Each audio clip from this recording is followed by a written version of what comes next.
Practical.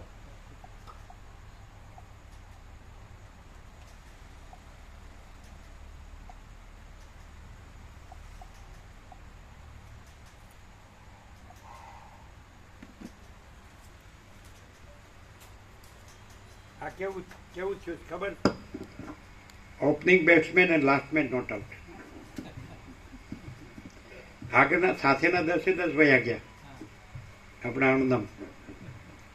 એવું નહીં, આપણે પહેલા આવ્યા સમજાય, અને પછી 11 સુધીના 10 આવ્યા ને 11 આપણા આણંદમ કે નહીં.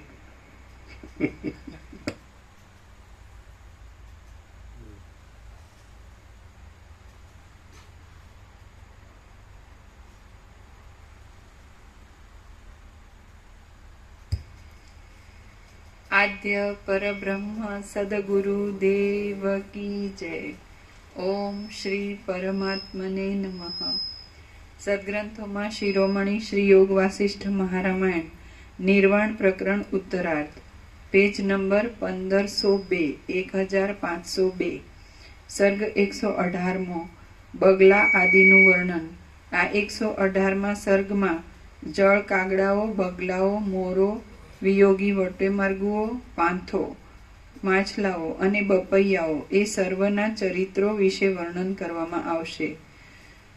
સહચર અને સહચર્યો અનુક્રમે બોલ્યા. આ બગલો સાવ ગુણથી રહિત છે, પણ તેમાં એક મોટો ગુણ રહ્યો છે, તે આપ જુઓ. તે પ્રાવૃટ એવો અસ્ફુટ અવાજ કરીને વર્ષા ઋતુનું સ્મરણ આપે છે.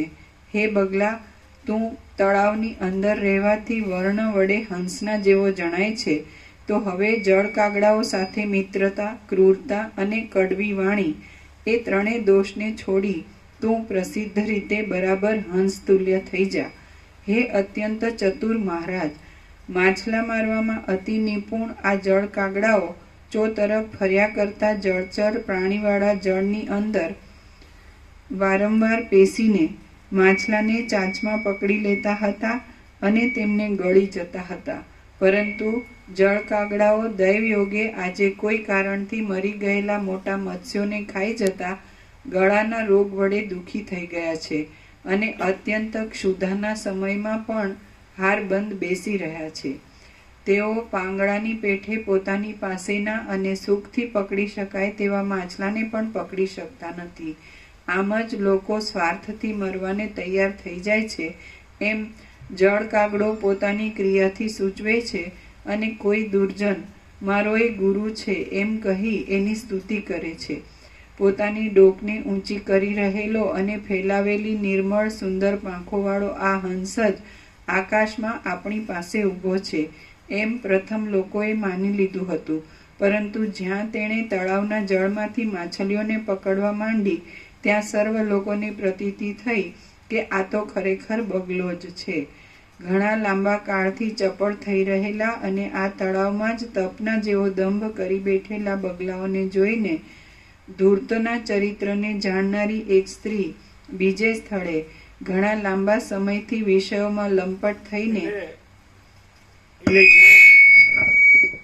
આ આભાસ સાપેક્ષ જ્યાં જો હે સો હે ક્લિયર થઈ ગયું, ત્યાં જ પરમાત્મા છે. પરમાત્મા સ્વયં સર્વત્ર સદા, એ તો અખંડ અનંત અખંડ અભેદ અને અખંડ એક રસ ઘન, પોલનો ભરપૂર, કોઈ જગ્યા ખાલી નથી. તો જ્યાં જો હે સો હે એટલે પરમાત્મા જ પરમાત્મા, એવું ક્લિયર થઈ ગયું. બીજું કાંઈ કોઈ નથી, કાંઈ નથી, કાંઈ થતું નથી. તો ત્યાં જ પરમાત્મા છે. સમજે? એ તો ક્યાં નથી. એટલે પછી ત્યાં પછી દ્વૈત કે વિકલ્પ કે વિભર્ત કે એવું કંઈ રહ્યું જ નહીં.